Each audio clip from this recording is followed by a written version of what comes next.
Matapos ang matagumpay na performance ni Kim Chiu sa It's Showtime, di umano'y hindi nakapagtiis si Paolo Avellino at agad na sinundo ang aktres kahit pamalakas ang ulan.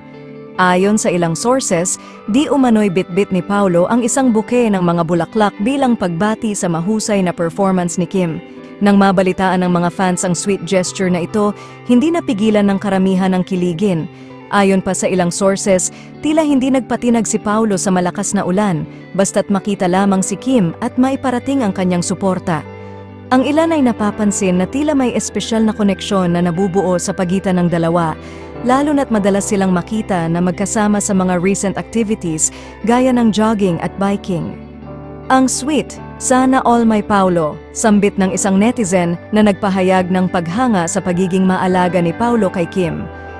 Maraming fans ang nagtatanong kung may mas malalim na ugnayan nga bang namumuo sa pagitan ng dalawang sikat na personalidad.